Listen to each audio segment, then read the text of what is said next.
Bonjour à toutes et tous. Nous organisons aujourd'hui une audition dans le cadre de la commission d'enquête populaire du groupe La France Insoumise sur les conséquences des Jeux Olympiques et Paralympiques, les conséquences sportives, les atteintes aux droits humains, les dégâts écologiques, le nettoyage social, etc. qu'ont créé ces JO. Aujourd'hui, le thème de l'audition est sur le volet liberté fondamentale et la surveillance de masse qui s'est déployée pendant ce grand événement sportif.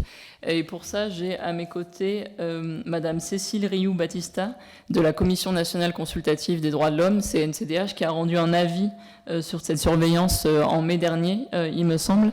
Madame Rioux-Battista est la secrétaire générale adjointe de la CNCDH.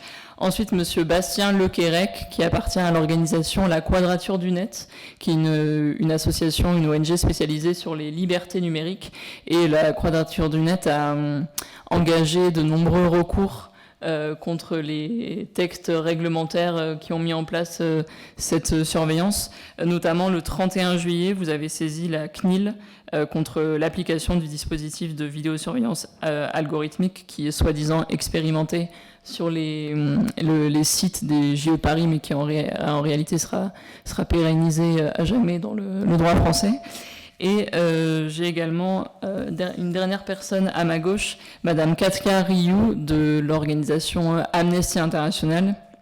Amnesty International alerte depuis des mois sur les conséquences de ces Jeux Olympiques en termes de droits humains et notamment sur le volet de la surveillance et organise actuellement une grande campagne contre la reconnaissance faciale qui est l'interdiction de la reconnaissance faciale est à la fois dans le programme de l'avenir en commun et également dans nos différents livrets, dont le livret numérique.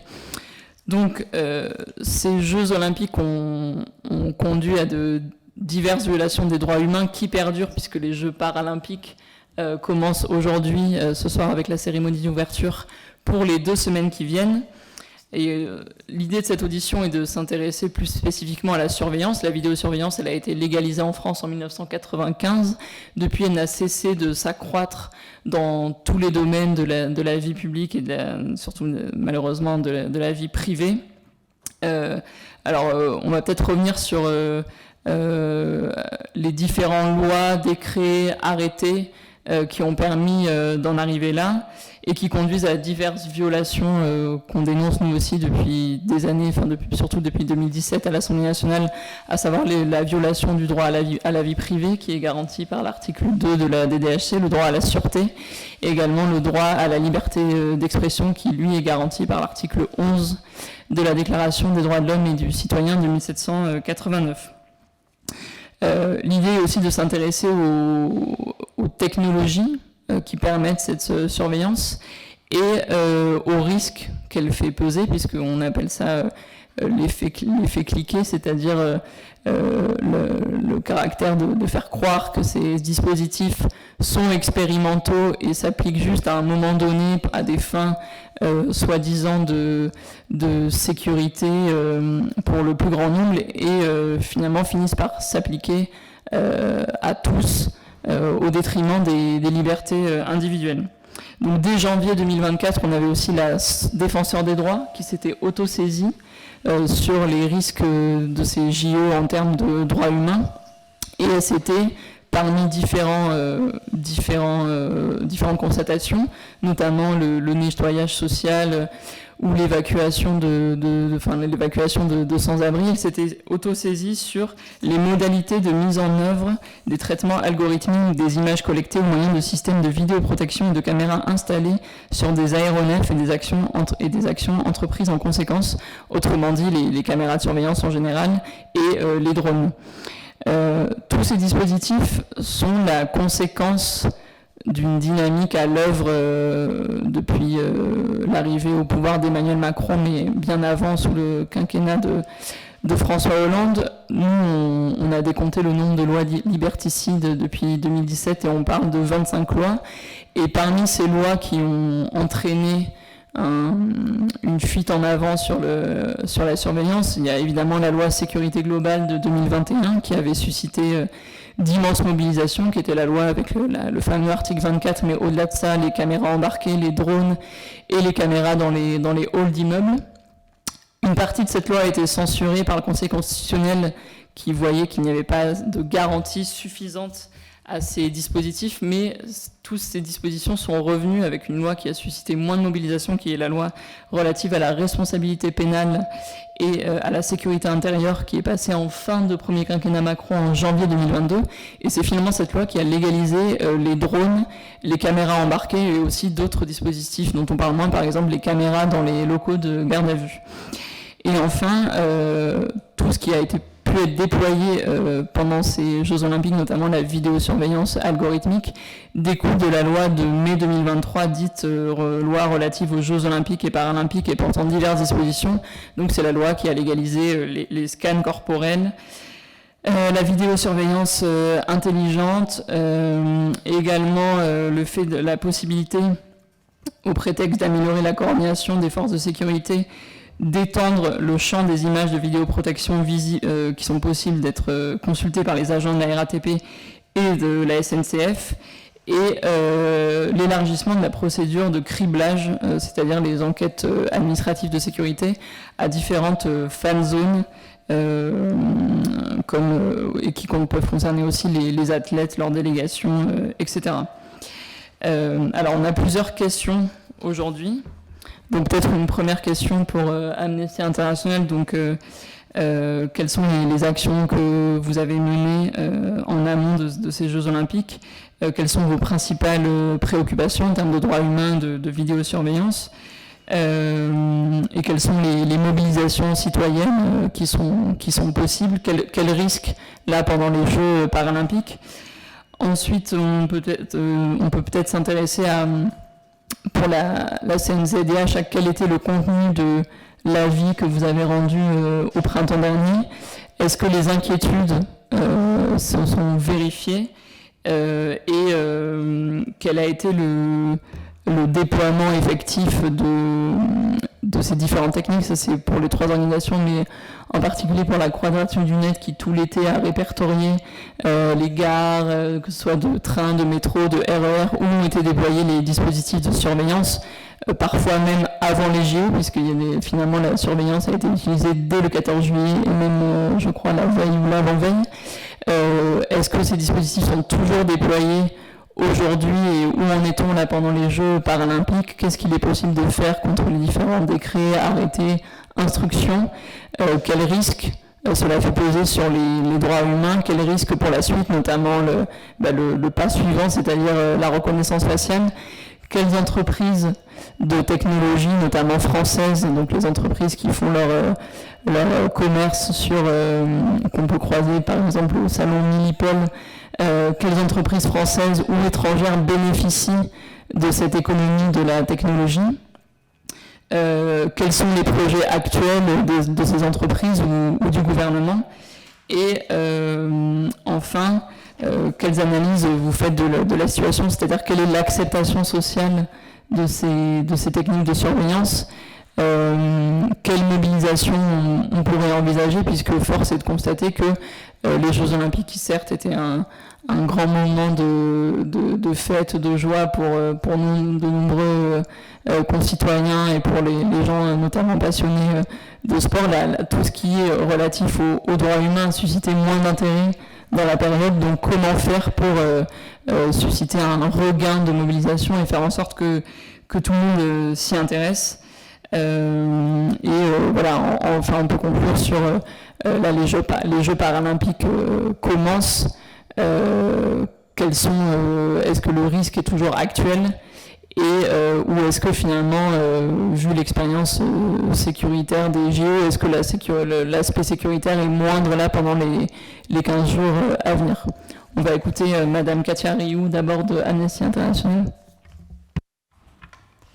Oui, bonjour, merci beaucoup pour cette invitation. Alors effectivement, Amnesty International France est très largement mobilisé en amont des JO pour dénoncer les impacts sur les droits humains et les libertés fondamentales de la vidéosurveillance algorithmique. Ça a commencé début 2023 au moment du débat parlementaire sur cette loi, cette fameuse loi JOP, vous l'avez rappelé, qui légalise à titre expérimental, certes, on y reviendra peut-être plus tard, mais légalise tout de même le déploiement de la VSA à l'occasion des JO et bien au-delà en réalité des JO, puisque ça concerne tous les événements festifs, sportifs et culturels, et jusqu'en mars 2025.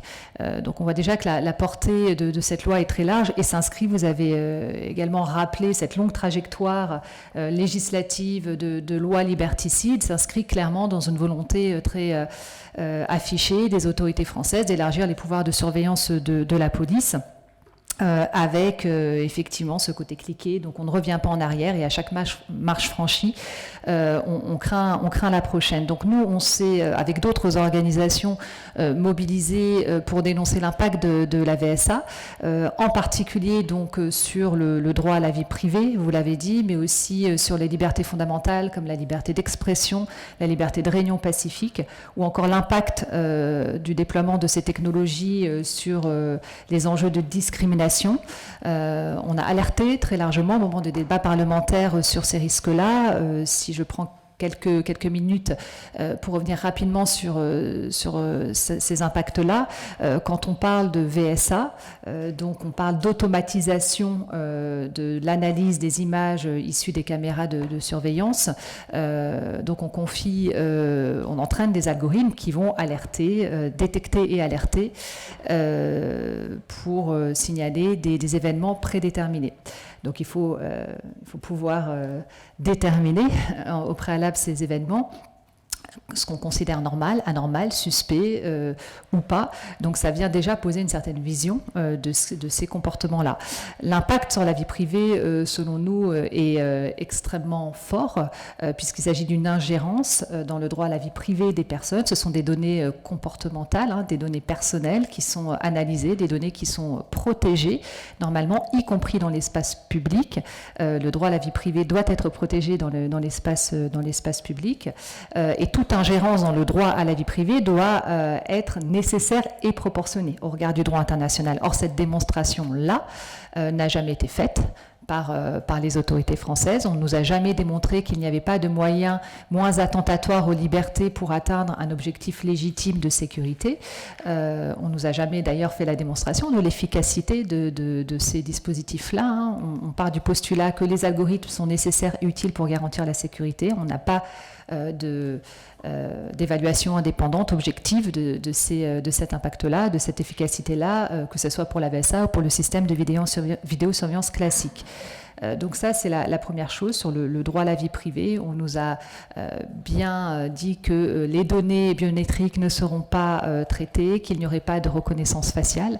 On y reviendra certainement, mais les données biométriques, ce sont des données personnelles, y compris comportementales, qui font l'objet d'un traitement informatique et qui permettent d'identifier une personne de manière unique. Or, quand on est capable de suivre une personne sur tout son trajet, par exemple, un parcours, sans nécessairement vérifier son état civil, il s'agit bien d'une identification unique. Donc, il y a déjà un désaccord à ce niveau-là, et le fait qu'on nous dise qu'il n'y aura pas de reconnaissance faciale a été plutôt agité comme un chiffon rouge, probablement pour mieux faire accepter la VSA, qui comporte les mêmes risques en réalité que la reconnaissance faciale.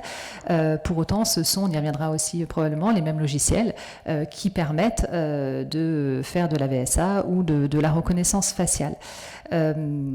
Ensuite, il y a l'impact sur les libertés fondamentales qui, là encore, liberté d'expression, de réunion pacifique ne peuvent être restreintes qu'en répondant aux critères de nécessité et de proportionnalité, et qui, en plus, cette surveillance induit un effet dissuasif.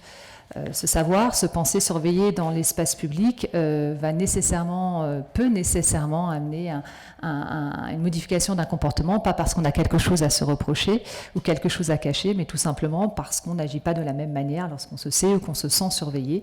Et donc, on pourrait être amené à ne pas exercer ces libertés fondamentales du simple fait du dispositif de surveillance qui est déployé dans l'espace public.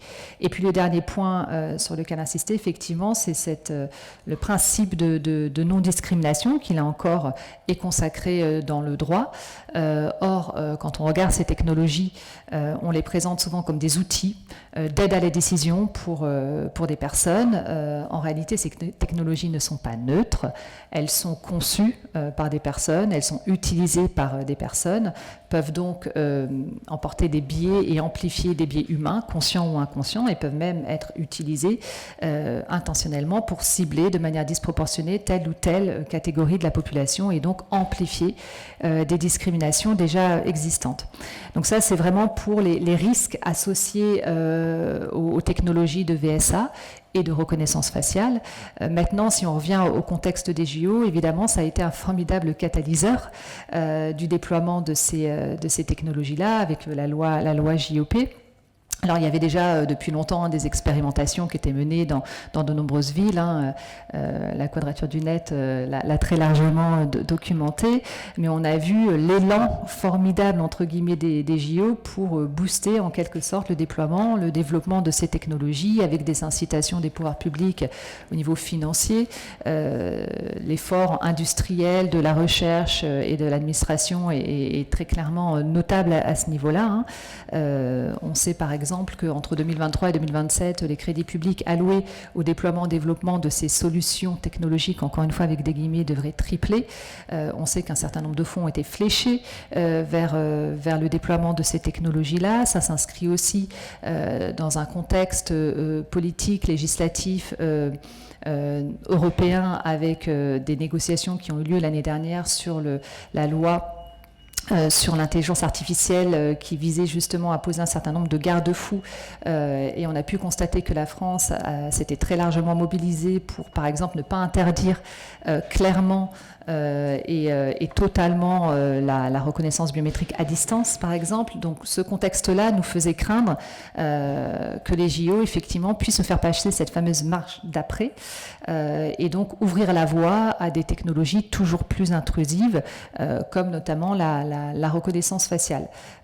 Et puis on a aussi constaté, à la faveur de plusieurs enquêtes, notamment de médias, je pense aux révélations discloses liées à Briefcam l'année dernière, puisque évidemment toutes ces problématiques-là manquent cruellement de transparence, donc les expérimentations se font souvent en toute opacité, pas toujours dans le cadre des procédures officielles, et donc le média Disclose a révélé l'année dernière que les autorités françaises, la police française serait dotée depuis 2015 du logiciel Briefcam qui permet la VSA, qui permet la reconnaissance faciale en dehors de toute procédure officielle.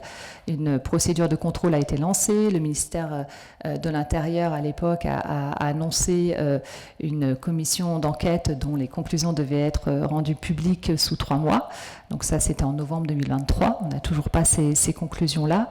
Et Disclose, depuis, a également indiqué que la fonctionnalité reconnaissance faciale était activée par défaut depuis 2018. Donc tous ces éléments-là, les expérimentations, les initiatives législatives, le contexte des JO, les incitations, nous font craindre effectivement un développement croissant de ces technologies, que ce soit VSA ou reconnaissance faciale à venir. On nous dit que la reconnaissance faciale est interdite dans le texte européen, ce n'est pas le cas. On nous dit qu'il n'y a pas de logiciel de reconnaissance faciale à utiliser et Disclose nous prouve que la police serait dotée de ces logiciels-là. Donc les craintes sont assez fortes à ce niveau-là. Et donc effectivement, Amnesty International a a lancé une grande campagne publique en amont des JO. Alors d'une part pour sensibiliser, alerter sur ces enjeux-là, parce que ça semble être des enjeux assez techniques, assez lointains, peut-être éloignés du quotidien des citoyens et des citoyennes. En réalité, c'est un enjeu fondamental en matière de droits humains. On est tous et toutes concernés, et malheureusement, on n'est pas toutes et tous affectés de la même manière par ces technologies-là aussi. Ce sont souvent déjà les personnes les plus discriminées qui sont le plus exposées à ces technologies. Donc l'idée de cette campagne, c'était de sensibiliser, montrer qu'il s'agit véritablement d'une question de droits humains, faire comprendre que ce sont nos libertés qui sont en jeu et que si on n'y prend pas garde maintenant, demain, il sera trop tard, précisément en raison de cet effet cliquet.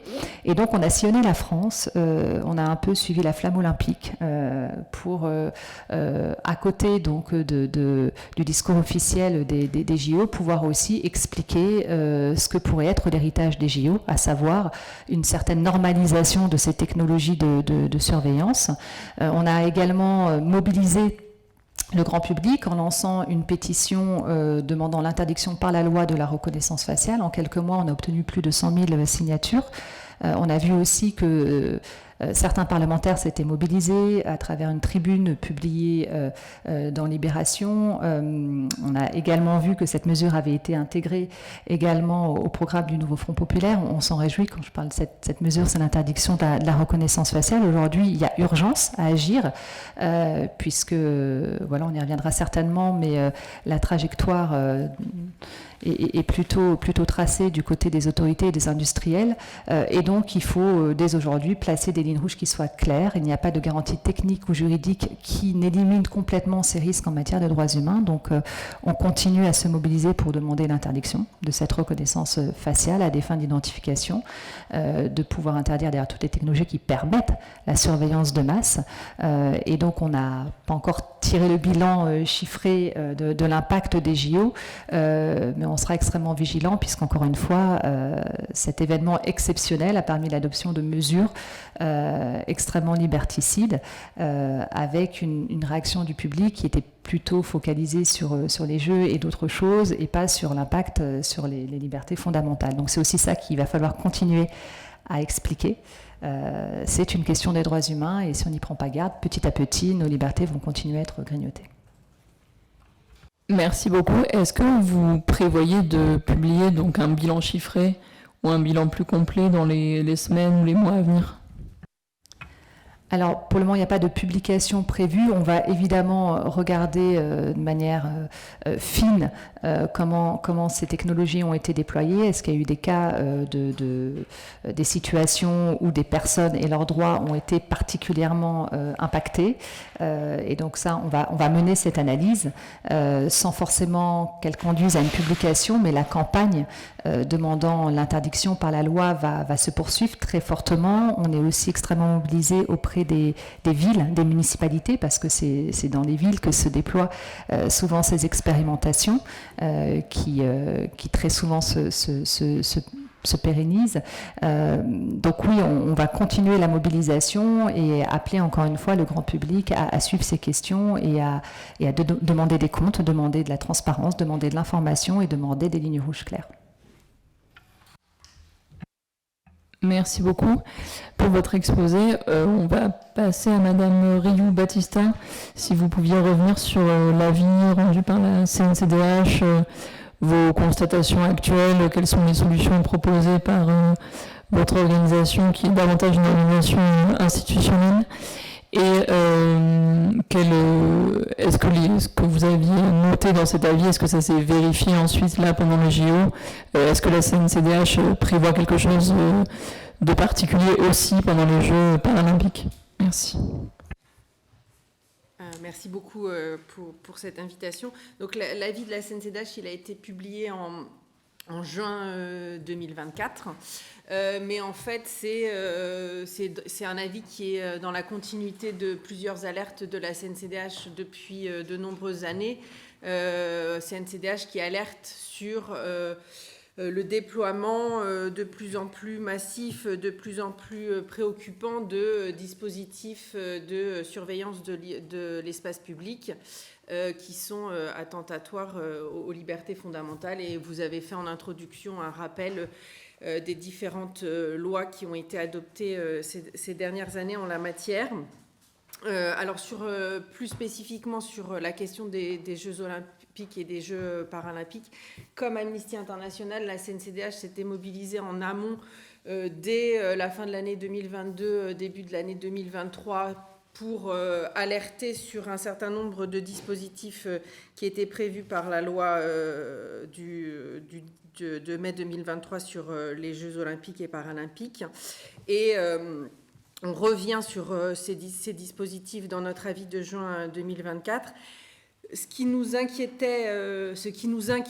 le plus, et ça a déjà été évoqué, c'est la question de l'expérimentation de la VSA.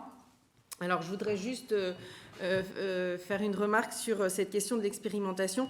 Donc vous avez rappelé en introduction, et Amnesty aussi l'a souligné, on a effectivement une grosse crainte de l'effet cliquet. On voit bien, on n'est pas dupe, on voit bien que jusqu'à présent, toutes les lois sécuritaires qui ont prévu d'expérimenter certains dispositifs, on voit bien qu'après les dispositifs ont été pérennisés et qu'on a un durcissement des mesures. Ceci étant, à la CNCDH, on essaye quand même de ne pas être trop pessimiste, et on en appelle vraiment à la responsabilité du Parlement sur les dispositions qui sont prévues par la loi de mai 2023. On est clairement dans un cadre expérimental. Il doit y avoir une évaluation. Je pense qu'il est à la charge des parlementaires de vérifier, de s'assurer que cette évaluation va être faite et qu'elle va être faite dans des bonnes conditions. Et qu'à l'issue de cette évaluation, il revient aux parlementaires de décider si on pérennise ou pas les dispositifs. Et là, vous avez, je crois, une responsabilité qui est vraiment importante. Alors,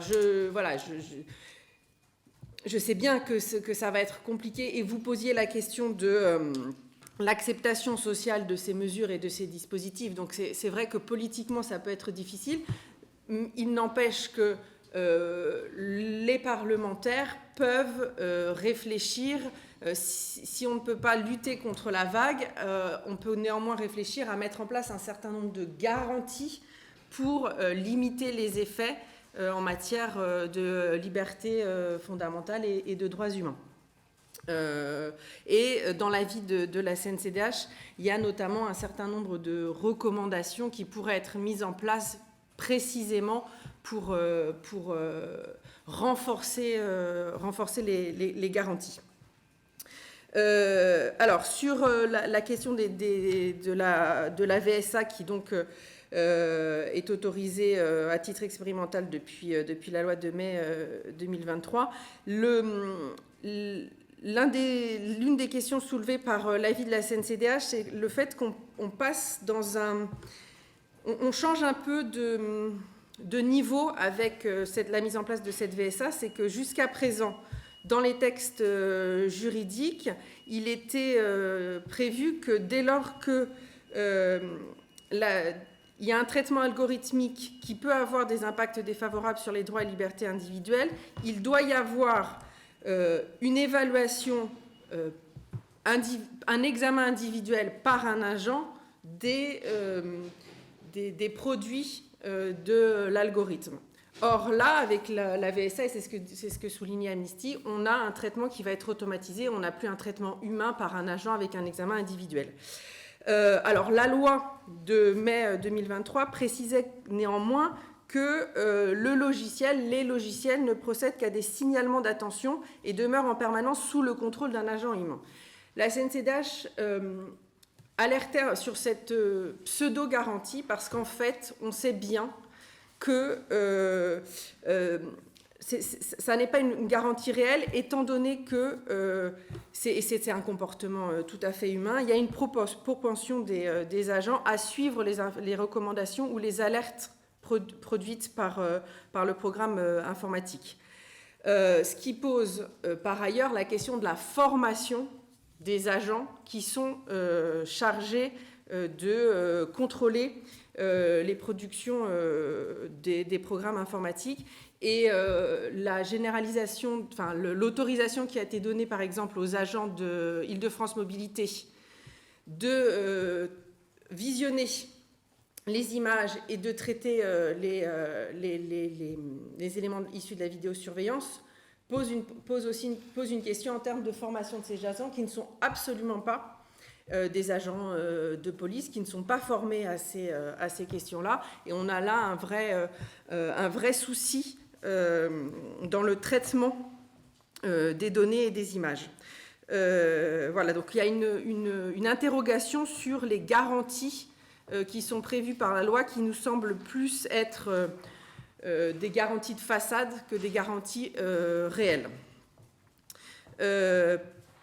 Par ailleurs, sur ce que relève sur la CNCDH sur les diverses garanties prévues par la loi JOP, elle constate qu'il y a effectivement des propositions qui sont faites en termes techniques, mais elle s'interroge sur la possibilité effective d'assurer le contrôle des garanties techniques qui sont prévues.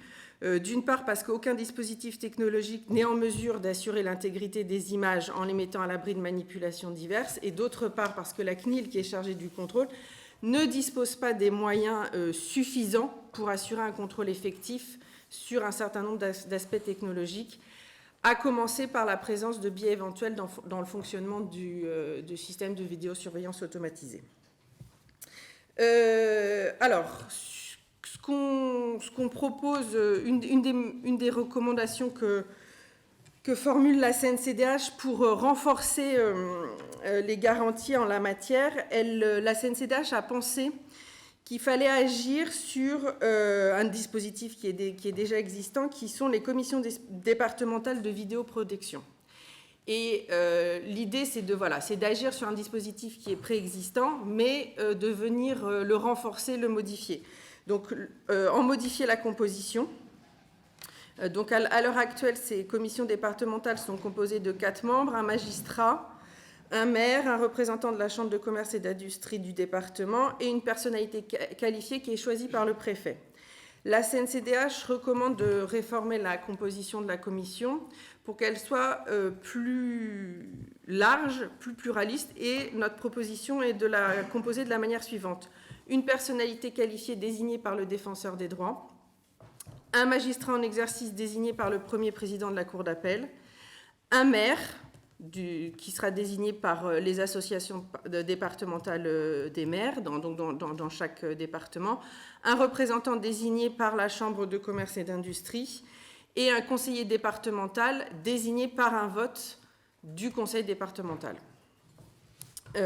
Par ailleurs, en accompagnement de cette modification de la commission départementale de vidéosurveillance, un renforcement de ses pouvoirs en s'assurant que la mise en place d'un dispositif de vidéosurveillance, quel qu'il soit subordonnée à l'avis conforme de la commission départementale.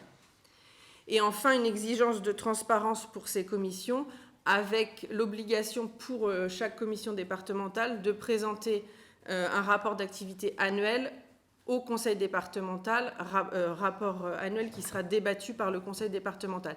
L'idée, c'est de réintroduire un contrôle démocratique du fonctionnement de ces commissions départementales, dont les pouvoirs seraient renforcés, puisque la mise en place d'un système de vidéosurveillance serait conditionnée à leur accord.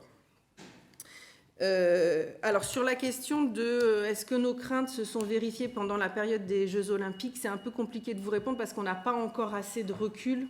On n'a pas eu le temps et les moyens humains contrairement à la Quadrature du Net, on n'a pas pu se mobiliser pendant la période. Donc voilà, c'est un travail qu'on va faire dans les semaines et les mois à venir, mais pour le moment, c'est difficile d'y répondre. Et par contre, je voudrais intervenir sur la question que vous avez soulevée de l'acceptation sociale des dispositifs de vidéosurveillance et généralement de surveillance dans l'espace public. C'est une question qui nous préoccupe beaucoup à la CNCDH parce qu'effectivement, on a le sentiment qu'il y a cette acceptation sociale et qu'il y a un gros travail à faire auprès des citoyens pour leur faire comprendre les enjeux du principe de proportionnalité. le sentiment qui est partagé dans la population, c'est que ces dispositifs sont véritablement des outils de prévention de la délinquance, des outils qui permettent d'assurer la sécurité publique, et qu'au regard des résultats, les atteintes ne sont pas disproportionnées.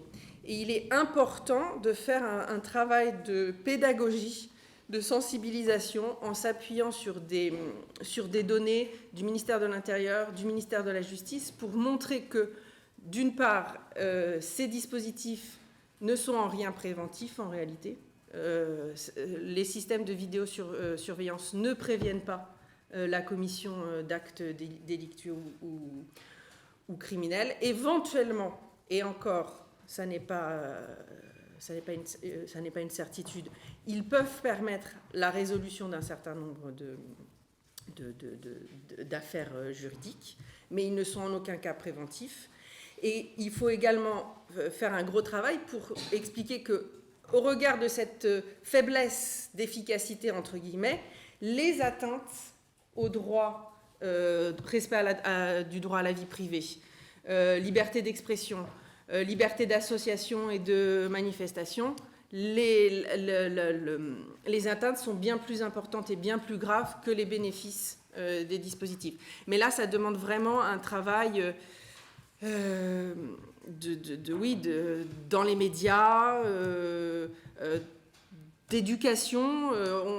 On fait beaucoup d'éducation au numérique, etc. Ça peut être des questions qui pourraient être intégrées dans les outils de formation au numérique. Voilà. Merci beaucoup. Alors, c'est intéressant parce que vous avez rappelé que les différentes garanties légales sont des garanties de façade. On l'avait observé précédemment déjà, notamment avec les drones, puisque le piège de nous, en tant que parlementaires, quand on saisit le Conseil constitutionnel pour dire que tel dispositif porte atteinte à la vie privée, etc., le Conseil fait un examen de proportionnalité et vérifie si les prétendues garanties sont suffisantes. Et finalement, en rendant une décision où il explique que telle et telle garantie sont insuffisantes, il permet au gouvernement de corriger sa copie pour la fois suivante. Donc c'est exactement ce qui s'est passé avec les drones, puisque il n'y avait pas de garantie suffisante, notamment en termes d'information au public, etc., etc.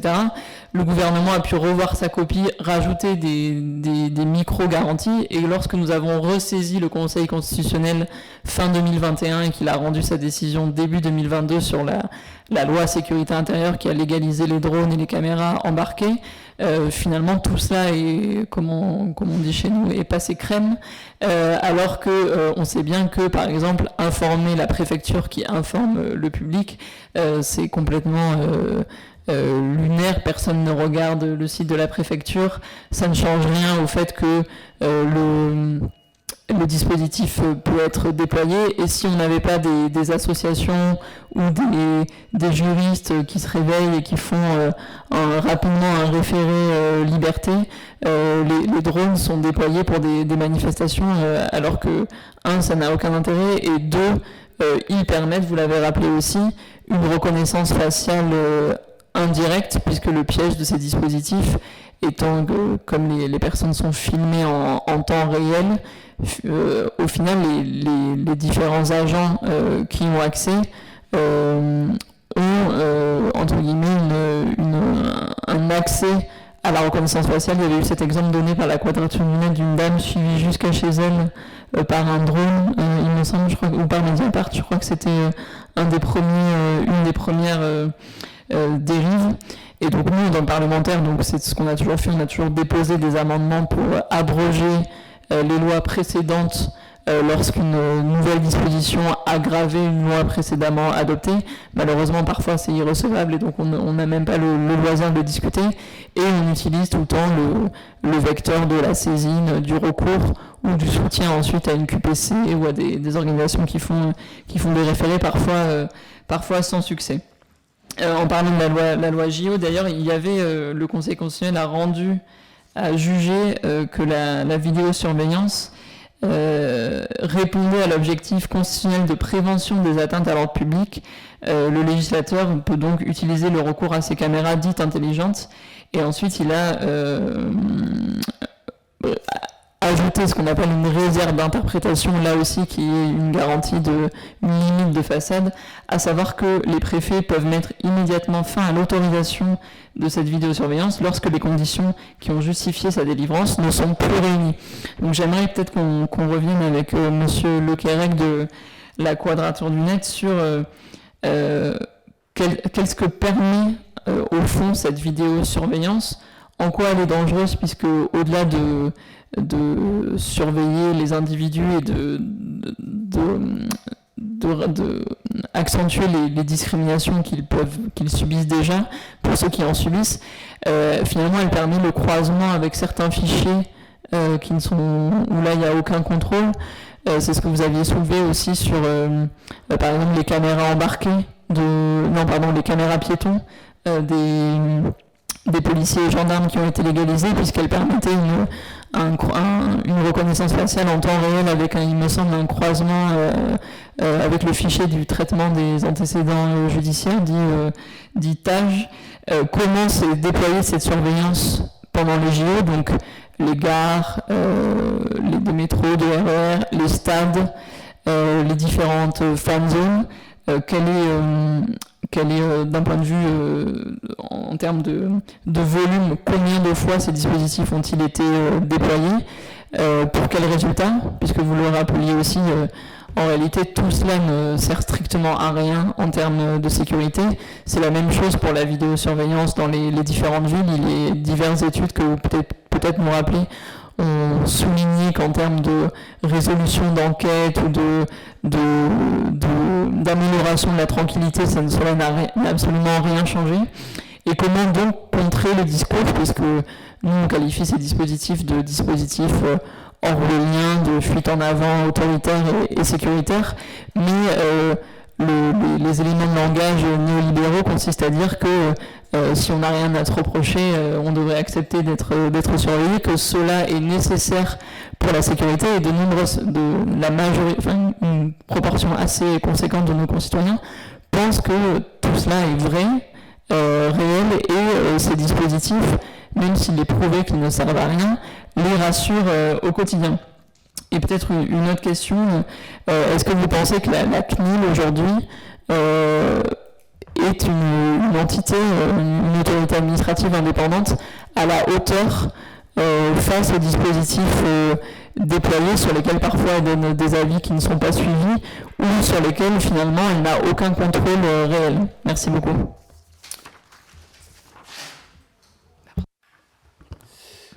Merci Madame la députée pour cette invitation. Alors, la Quadrature du Net, nous, on était une association en 2008 centrée autour des questions sur le net, et au fur et à mesure des années, on a étendu nos activités, notamment avec le tournant 2014-2015 et les attentats, puis l'état d'urgence, où on a commencé à aborder ces questions de sécurité et de surveillance en dehors d'Internet, ce qui nous a amené finalement, en 2019, à lancer une campagne qui s'appelle Technopolis, qui vise à documenter la surveillance dans les villes. Alors qu'avant, nos activités étaient principalement autour de la surveillance sur Internet, les questions de renseignement, etc. En 2019, l'idée, c'était d'aller documenter ce qui se passe chez les gens, en bas, dans leur rue, dans leur ville. La principale technologie qu'on a documentée, c'est cette vidéosurveillance algorithmique. Il n'y a pas que ça, les villes et les industriels ont beaucoup d'imagination, mais la technologie qu'on retrouvait très souvent, c'était la vidéosurveillance algorithmique, et qui est arrivée très tôt. Par exemple, la ville de Marseille, dès 2013, s'interroger publiquement, on retrouve des coupures de presse dans la presse quotidienne régionale, sur l'utilité de logiciels pour automatiser l'analyse des images de vidéosurveillance, parce que la ville de Marseille, dès 2013, disait « on a trop de caméras, on n'a pas assez d'agents, donc il nous faut de la technologie pour automatiser tout ça ». Cette technologie de la vidéosurveillance algorithmique, elle n'est pas légale, en dehors de la loi JO, un cadre très restrictif, mais les villes, les communes les utilisent depuis des années en toute impunité. Et c'est finalement ce qui nous a amené à la loi JO parce que le gouvernement était face à une sorte d'état de fait. On avait des communes qui les utilisaient, on avait des industriels qui se positionnaient sur ce marché-là, on avait des forces de police qui étaient intéressées par utiliser cette technologie. Ensuite, Disclose a révélé plus tard que, en réalité, la police et la gendarmerie utilisaient ce type de technologie depuis très longtemps également. Et c'est ce qui nous a amené donc à cette loi Jeux Olympiques qui a pris le prétexte des Jeux Olympiques, il faut vraiment le rappeler, pour autoriser cette technologie. Cette technologie, elle peut être mise en place pour des événements, enfin pour des moments qui ne sont pas uniquement les Jeux Olympiques. C'est tout événement récréatif, sportif ou culturel, nous dit la loi. Donc on voit vraiment que c'est au-delà des Jeux Olympiques. Donc nous, on s'est mobilisé énormément au moment de la loi. On avait été auditionné au Sénat, à l'Assemblée, mais on se mobilise toujours depuis le vote de cette loi, notamment pour documenter ce qui se passe. Et ce qu'on observe, c'est que nos craintes étaient assez fondées, parce que les quelques garde-fous que le législateur avait brandis, notamment la CNIL, se révèlent intrinsèquement défaillants. La vidéosurveillance algorithmique, nous dit la loi, elle doit être autorisée par un arrêté préfectoral. Donc ça veut dire qu'on peut retrouver par des documents publics ces arrêtés et savoir à peu près où cette vidéosurveillance est autorisée. C'est pour ça qu'on a été capable, nous, ces derniers mois, d'assez finement documenter les endroits où il y a des autorisations de vidéosurveillance algorithmique. On a répertorié 19 arrêtés de vidéosurveillance algorithmique. Le premier, il a été publié le 17 avril. Donc on était bien avant les JO, et le 17 avril, c'était pour un match entre le PSG et OL. C'était une autorisation de VSA dans les transports, donc rien à voir avec les Jeux Olympiques. On a eu également des autorisations pour des concerts, le concert de Taylor Swift par exemple. On a eu des autorisations pour le Festival de Cannes. C'est d'ailleurs la seule autorisation parmi ces 19 arrêtés préfectoraux. 18 ont été pris par le préfet de police de Paris et un seul au-delà, enfin par une autre préfecture. C'était donc les Alpes-Maritimes pour Cannes. Et à chaque fois, ces arrêtés préfectoraux sont un copier-coller. On va nous brandir toutes les menaces, c'est-à-dire que la préfecture de police fait un copier-coller en listant tous les attentats qu'il y a eu ces 11 dernières années. Elle remonte jusqu'à 2013. Donc on a les bombes dans des pays, toute une liste macabre d'attaques qui viennent justifier finalement cette mesure. La loi précise que la VSA doit être, poursuit une finalité de lutte contre le terrorisme. Donc le préfet de police ne s'embête pas et liste tous les attentats, rappelle qu'on est en niveau vigipirate élevé et autorise à la fin cette vidéosurveillance algorithmique. Alors dans ces 19 arrêtés de vidéosurveillance algorithmique, ce chiffre, c'est la fourchette basse. Pourquoi ? Parce que comme les arrêtés préfectoraux sont publiés au recueil des actes administratifs de chaque préfecture, il faut, parce que le système est fait pour être le moins accessible possible, il faut aller analyser chaque recueil des actes administratifs de chaque préfecture. Donc en matière de sécurité, ce sont les préfectures des départements qui ont la compétence. Donc il faut aller sur les 101 préfectures de départements, regarder tous les jours s'il y a un nouvel arrêté préfectoral relatif à de la vidéosurveillance algorithmique. Parfois, les arrêtés, on ne peut même pas faire de recherche par mots-clés, donc il faut faire avant de la détection de caractères. On a automatisé tout ça. C'est pour ça qu'on peut avoir une vision globale de où et comment ces arrêtés sont autorisés, mais aujourd'hui, notre outil qu'on utilise ne couvre pas les 101 préfectures de département. Et on n'a pas d'information publique. Il n'existe pas de recueil public avec l'ensemble des arrêtés préfectoraux relatifs à la VSA. Le ministère de l'Intérieur n'a rien prévu, les préfectures n'ont rien prévu. La VSA, ce n'est pas le seul outil de surveillance opaque de cette manière. Pour les autorisations de drones qui également doivent être autorisées par les préfets de département, on n'a pas d'endroit centralisé pour avoir l'information, donc il faut éplucher chaque recueil des actes administratifs. Donc humainement, c'est impossible à faire, il faut l'automatiser. Et notre outil permet aussi de le faire, mais avec cette limite.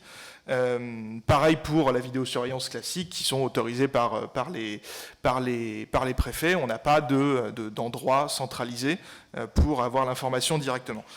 Une deuxième limite à ce chiffre de 19 arrêtés préfectoraux, c'est que les arrêtés préfectoraux ne sont là que pour la dernière étape de la vidéosurveillance algorithmique.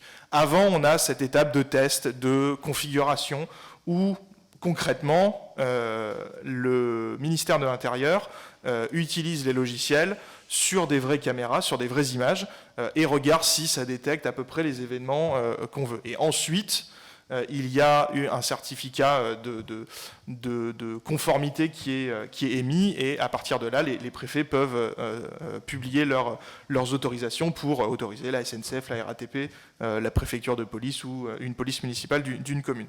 Donc ces 19 arrêtés préfectoraux de VSA ne sont que la dernière partie. En amont, on a eu beaucoup plus de ces phases de test, et là, rien n'était publié. Et on apprenait dans la presse.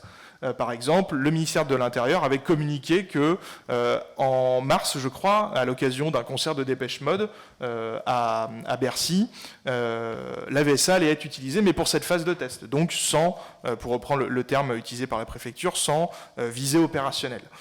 Ce qui est un faux nez, parce que même si, effectivement, il n'y a pas proprement parlé de visée opérationnelle, on a toujours la possibilité... Alors, on fait quand même une surveillance des personnes, puisque leurs images sont traitées par le logiciel, et puis il y a toujours cette possibilité de judiciariser les images, puisque l'article 40 du Code de procédure pénale impose à un fonctionnaire qui constaterait, grâce à son logiciel qu'il est en train de tester, un délit, il est obligé de faire un signalement à l'autorité judiciaire, donc il peut y avoir des conséquences concrètes pour les personnes. Malgré tout, donc, on a observé, nous, au moins 19 arrêtés préfectoraux de vidéosurveillance algorithmique, un seul en dehors du préfet de police de Paris. Beaucoup ont concerné les transports. Avant les Jeux Olympiques, c'était la plupart du temps la SNCF et la RATP qui bénéficiaient de ces autorisations, donc pour le réseau RER transilien et pour la SNCF, et le réseau de métro pour la RATP.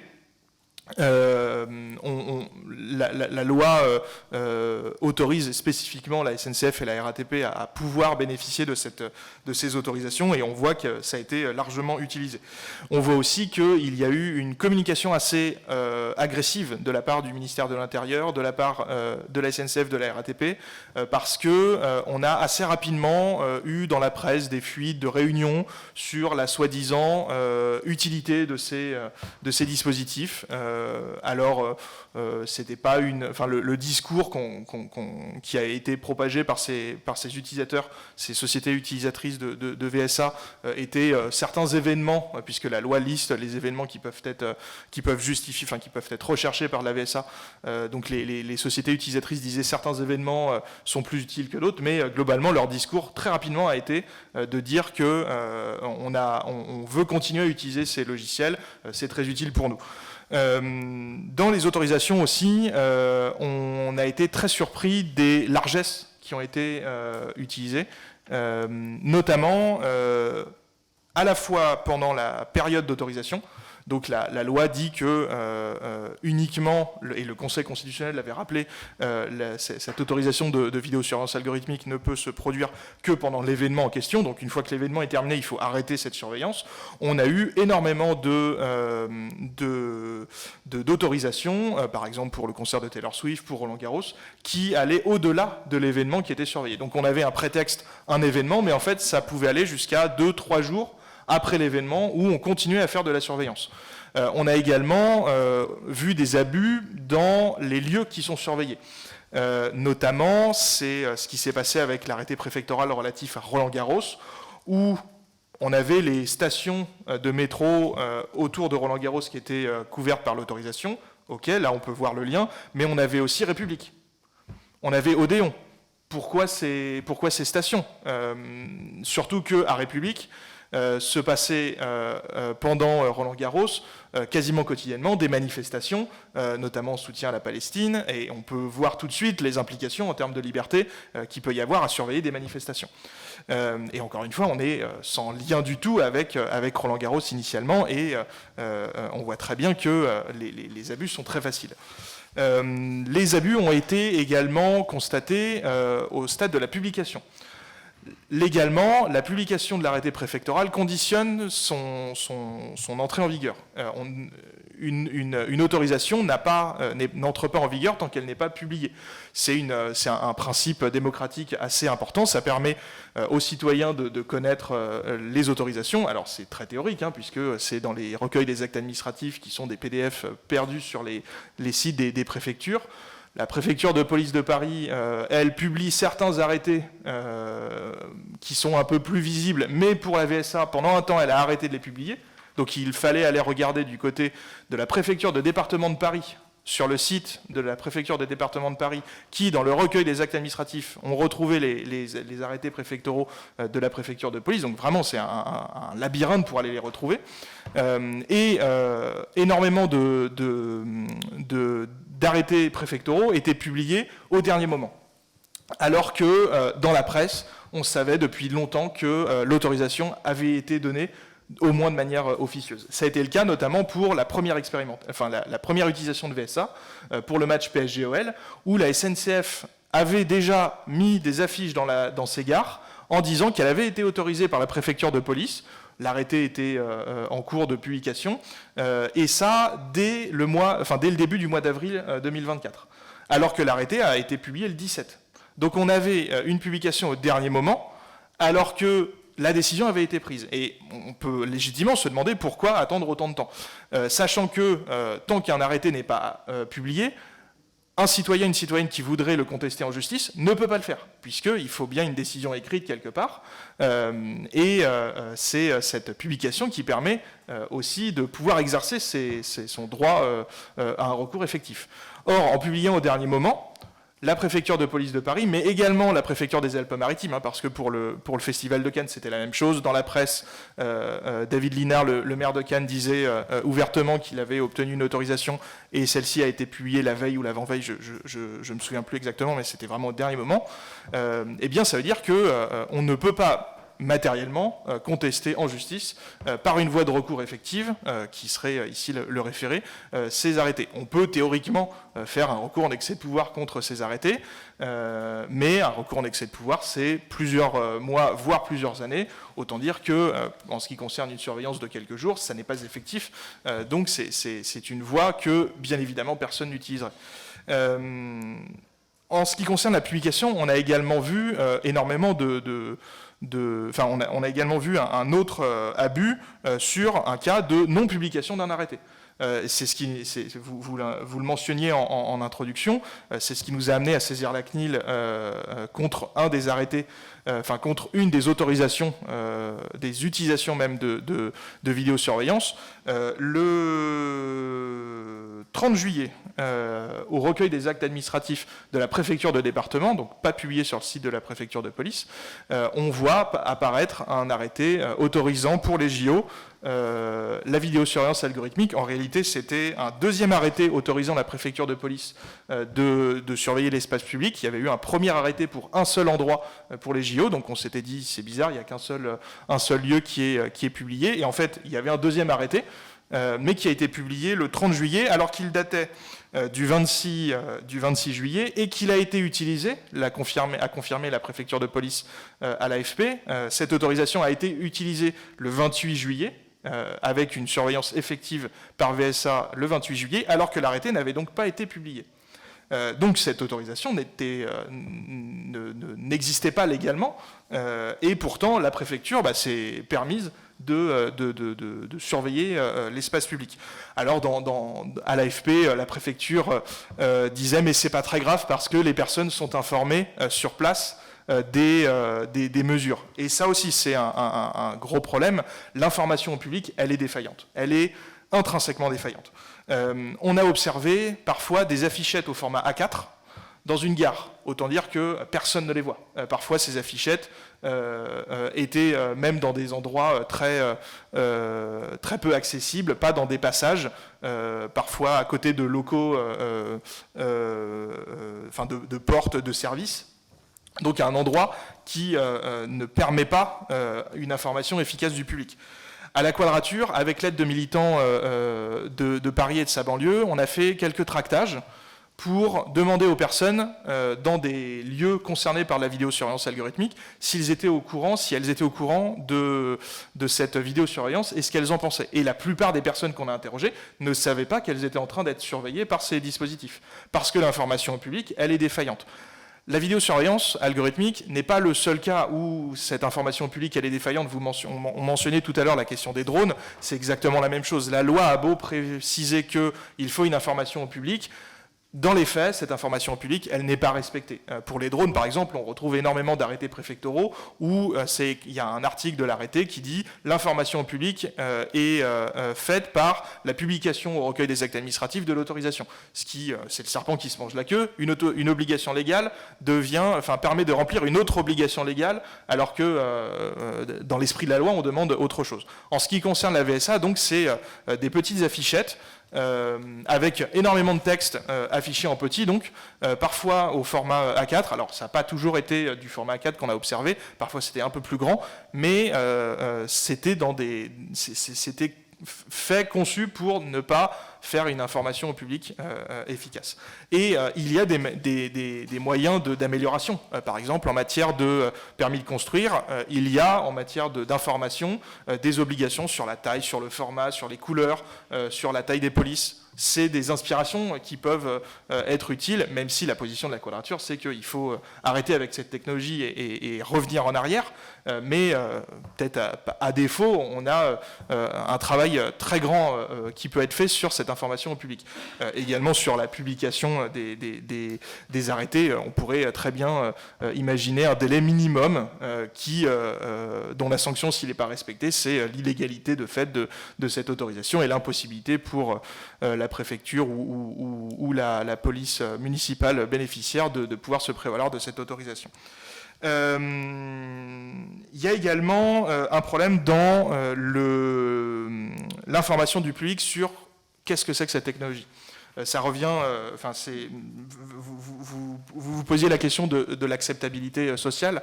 Dans nos tractages, ce qu'on a observé, c'est qu'il y a une forte corrélation, c'est pas scientifique, c'est un travail militant, c'est pas un travail scientifique, mais malgré tout, on a vu une corrélation entre les personnes qui sont au courant qu'elles sont en train d'être surveillées, qui savent ce que c'est que la VSA, et le fait qu'elles vont refuser cette technologie. Et donc, comme la loi précise qu'il doit y avoir une évaluation qui va contenir dans les critères d'évaluation la réception par le public de cette technologie, on a un travail énorme à faire sur informer le public, informer les citoyens et les citoyennes de ce que c'est de ce qu'est cette technologie.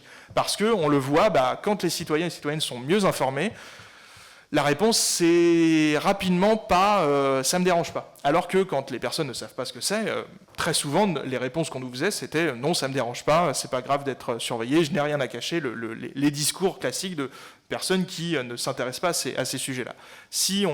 Donc il y a un travail très important à faire de formation, d'éducation des citoyens qui va permettre peut-être renverser cette tendance qu'on a ces outils de sécurité permettent de capitaliser politiquement parce que ça va donner un faux sentiment de sécurité. En ce qui concerne les entreprises,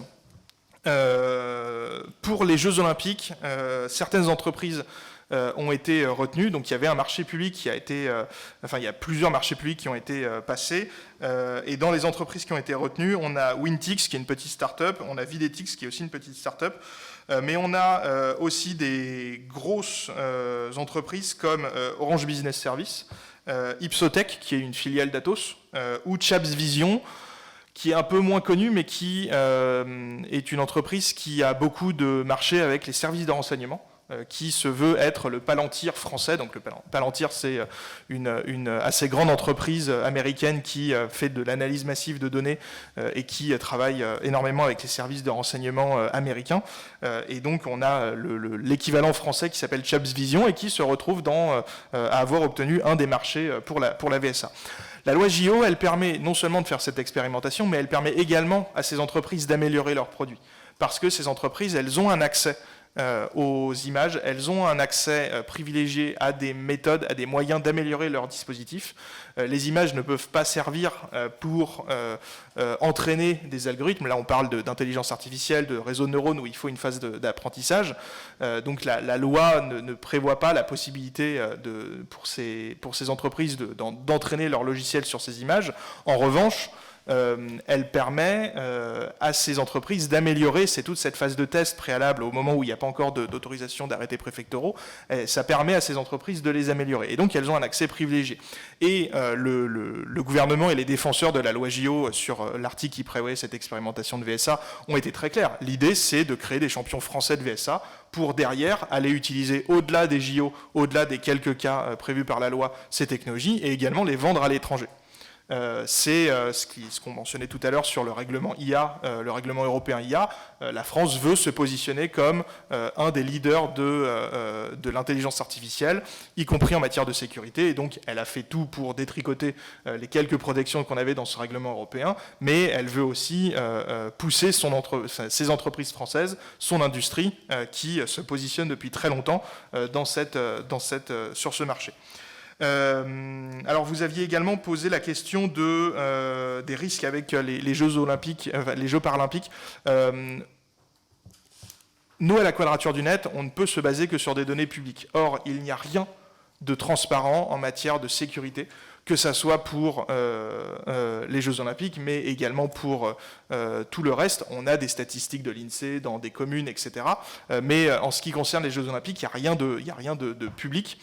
On saura plus tard si on a eu des baisses de la criminalité, mais faire le lien avec la VSA sera quasiment impossible. On pourra faire au mieux des hypothèses, des corrélations. De toute manière, on manque aujourd'hui de toute façon de recul, il faut attendre. Mais ce qu'on peut quand même dire, c'est que la vidéosurveillance algorithmique, elle est là pour donner plus d'ampleur à la surveillance par vidéosurveillance classique. Or, ça a déjà été dit avant moi, donc je vais être rapide, la vidéosurveillance classique n'a jamais fait ses preuves d'efficacité. C'est la Cour des comptes en 2020, dans un rapport sur les polices municipales, qui disait, à partir des chiffres du ministère de l'Intérieur lui-même, que la vidéosurveillance n'a jamais fait ses preuves, ni pour prévenir les délits, ni pour résoudre des enquêtes. Donc parfois on a les défenseurs de la vidéosurveillance qui vont dire oui, effectivement ça ne sert pas à prévenir des délits parce qu'il y a cet effet plumeau, si on met une caméra à un endroit, les gens qui sont là vont aller ailleurs, mais parfois les défenseurs de ces technologies vont dire mais ça permet de résoudre des enquêtes. Non, la Cour des comptes dit clairement, sur la base des chiffres du ministère de l'Intérieur, ça n'est pas vrai. Et ça a été confirmé il y a quelques années par une étude commandée par le CREOGN, qui est un centre de recherche de la gendarmerie nationale, sur les données de Grenoble et de sa métropole, où donc là sur la partie résolution d'enquête, la conclusion de cette enquête, c'était dans moins de 2% des affaires, la vidéosurveillance est utilisée. Ça ne veut même pas dire qu'elle a été utile, ça veut dire qu'elle n'est utilisée que dans 2%, moins de 2%, c'était 1,2 ou 3, je ne sais plus exactement. Dans moins de 2%, on a utilisé cette vidéosurveillance. Donc on a fait une réquisition pour avoir les images, on les a utilisées et ensuite on les a versées au dossier. Ce qui est infinitésimal. Et pourtant, on a un déploiement de vidéosurveillance partout. Pour la vidéosurveillance algorithmique, on a le sentiment qu'on va être exactement sur la même chose, qu'on va surveiller tout le monde tout le temps, mais qu'en fait, ça n'est pas vraiment utile. Parce que, par exemple, pour un mouvement de foule, qui est quelque chose, qui est un des événements recherchés par la VSA et autorisés par la loi JO, on n'a pas besoin de technologie pour retrouver un mouvement de foule. Ça a été un des arguments assez largement utilisés pour défendre cette loi JO et a notamment été pris, je me souviens, par soit le rapporteur du texte, soit Gérald Darmanin, l'exemple de Séoul, où il y avait eu un gros mouvement de foule il y a quelques années qui a conduit à un drame avec plusieurs morts. Séoul est une ville qui a de la vidéosurveillance algorithmique et cette technologie n'a pas empêché les gens de tomber, de se marcher dessus et de se blesser, voire de mourir pour certains. Et il y a cette croyance que la technologie va nous sauver, qu'il faut absolument combattre. Et donc cette question d'acceptabilité sociale et d'éducation des personnes, d'information correcte des personnes est fondamentale là-dedans. On a le sentiment quand même que pour la vidéosurveillance algorithmique, on va avoir la même chose que pour la vidéosurveillance classique, parce que finalement, il s'agit de décupler les effets d'une technologie qui existe déjà et qui est déjà massivement utilisée sur l'espace public. Et enfin, vous posiez la question du rôle de la CNIL là-dedans. Nous, la CNIL, on a l'impression quand même qu'elle est très moteur de cette technologie. Dans la loi JO, le gouvernement s'est énormément reposé sur l'avis de la CNIL de l'été 2022, sur ces vidéos protection intelligente, c'est le terme qu'utilise la CNIL pour parler de la VSA, où en juillet 2022, elle expliquait que la VSA aujourd'hui n'est pas légale. Jusque-là, on est assez d'accord. Elle avait une interprétation assez conforme de la loi que, comme la loi ne prévoit pas explicitement cette atteinte à des libertés fondamentales, cette technologie n'est pas utilisée, mais ensuite, la CNIL donnait un mode d'emploi pour légaliser cette technologie. Et cette position de la CNIL de l'été 2022 a été utilisée par le gouvernement pour rédiger la loi JO et ensuite pour défendre l'article qui prévoyait cette surveillance. Pendant les débats parlementaires, à de très nombreuses reprises, il a été dit « Rassurez-vous, la CNIL va être là, on a respecté les préconisations de la CNIL, on a fait en sorte de respecter le principe de proportionnalité demandé par la CNIL, etc. » C'était à nouveau une excuse. Par exemple, avant les arrêtés préfectoraux, pendant ces phases de test, la CNIL ne semblait pas être au courant de ce qui se passait. Par exemple, pour Dépêche Mode, quand on a discuté avec des agents de la CNIL, ils nous ont dit qu'ils ont découvert, comme tout le monde dans la presse, qu'était prévue une phase de test pour ce concert-là. Donc on a le sentiment que c'était un prétexte très utile pour faire passer cette disposition, mais qu'ensuite elle a été mise à l'écart totalement. C'est aussi pour ça que en juillet, quand une autorisation de VSA n'a pas été publiée, mais qu'il y a eu quand même une surveillance effective, on a saisi la CNIL parce qu'on a besoin de la remettre quand même dans cette machine et de lui donner de quoi manger pour faire son travail et aller contrôler tout ça. Malgré tout, politiquement, on a quand même le sentiment que la CNIL elle est favorable à ce type de technologie, qu'elle veut un encadrement, mais en fait c'est une légalisation de ce qui aujourd'hui est interdit. Et ça nous pose problème parce que, à notre sens, la CNIL, en faisant ça, elle dépasse son rôle. Elle avait déjà fait ça à propos des drones, et on l'avait dénoncé à l'époque, explicitement, puisque pour les drones, pendant la loi sécurité globale, la présidente de la CNIL avait été auditionnée par la commission des lois du Sénat, suite à une saisine formelle de la CNIL par la commission des lois du Sénat, sur cette question des drones, et la présidente qui présentait à la commission des lois le rapport écrit qu'avait fait la CNIL, disait que, globalement, voilà telle condition à respecter pour avoir des drones légaux. Et donc, il y avait notamment l'étiquette expérimentation qui permettait pour la CNIL de légaliser quelque chose qui, en fait, s'est révélé être illégal. Le Conseil constitutionnel l'avait dit quelques mois après. Donc, la CNIL, on a une position un peu ambivalente. On a besoin d'une CNIL forte. La CNIL, elle a des pouvoirs forts, mais on voit aussi à côté une volonté politique qui parasite un petit peu son action et peut-être qu'on a besoin d'une réforme de la CNIL, de plus d'indépendance avec le pouvoir exécutif. Ça fait partie des pistes d'amélioration de la CNIL qui ne sont pas que propres à la loi JO et à la VSA, mais qui sont d'actualité dès qu'on parle de surveillance, et en particulier de surveillance de l'État. Voilà. Merci beaucoup, c'était très précis. Pour revenir sur le nombre d'arrêtés que vous évoquiez, donc 19 arrêtés qui ont permis de mettre en place la VSA, combien de gares touchées, combien de drones déployés.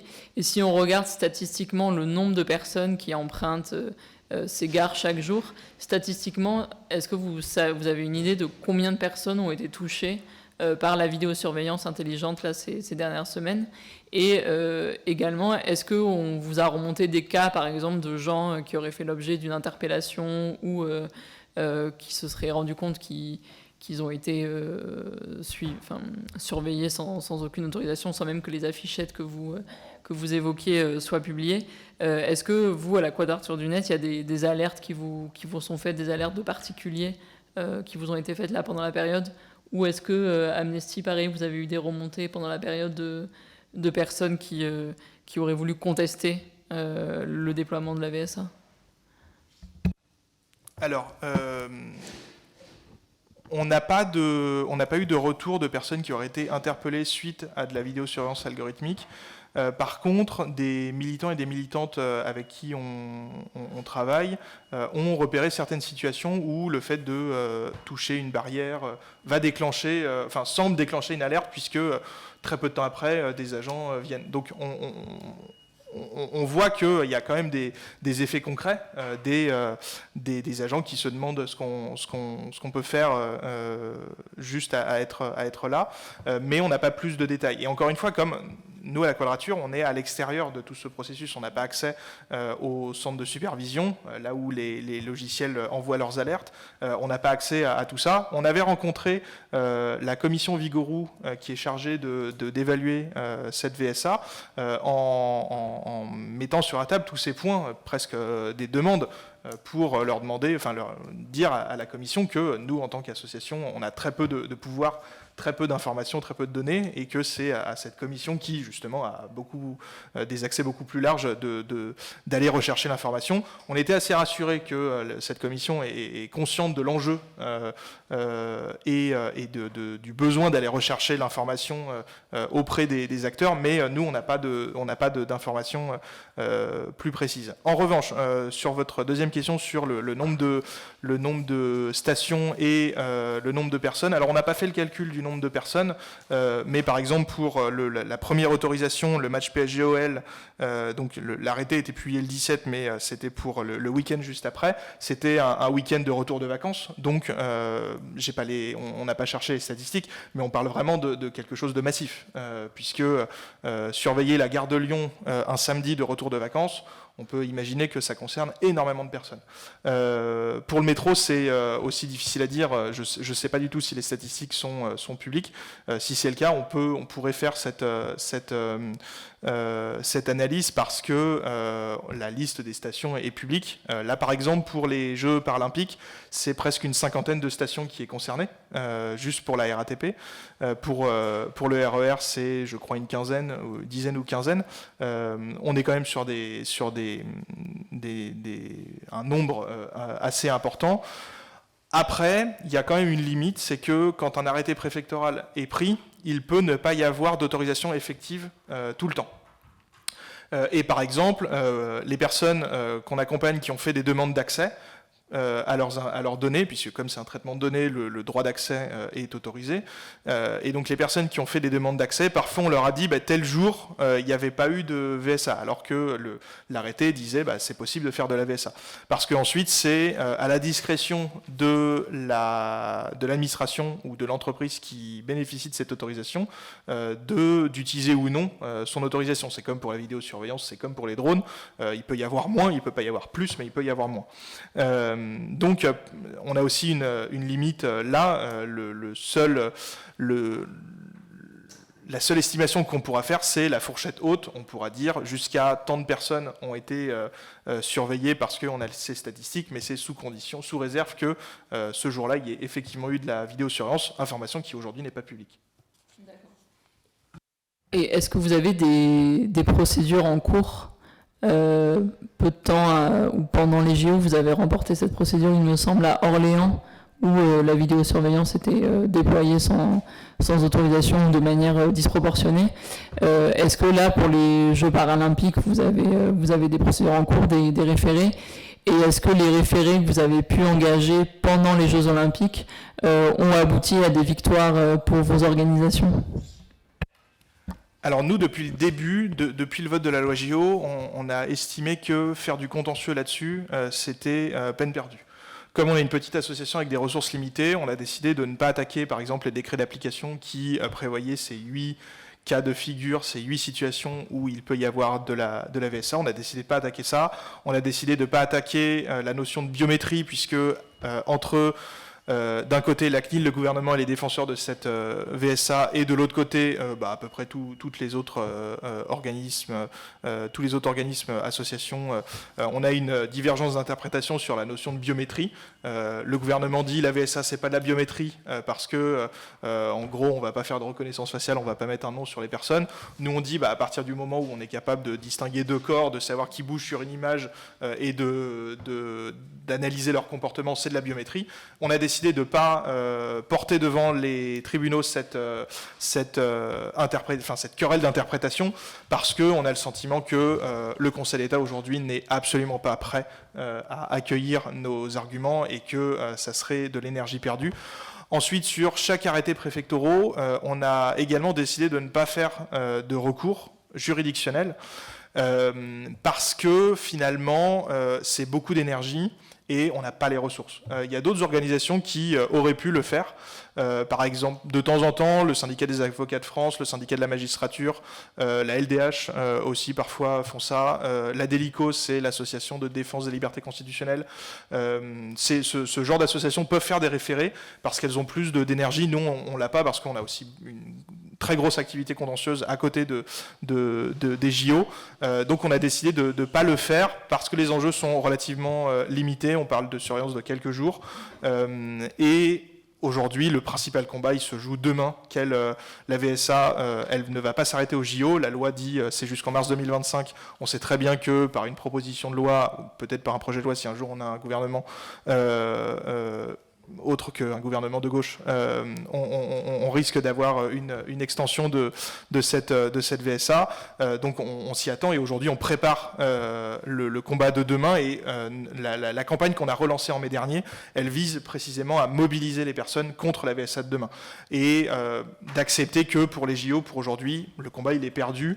On documente tous les abus pour ensuite donner des billes aux législateurs, au pouvoir de contrôle institutionnel. Mais nous, en tant qu'association, pour les JO, c'est peine perdue. Attaquons-nous à ce qu'il y aura demain. Et donc demain, on aura très certainement de la VSA nouvelle parce que l'industrie, elle est capable de faire beaucoup plus que les 8 cas de figure de la loi JO.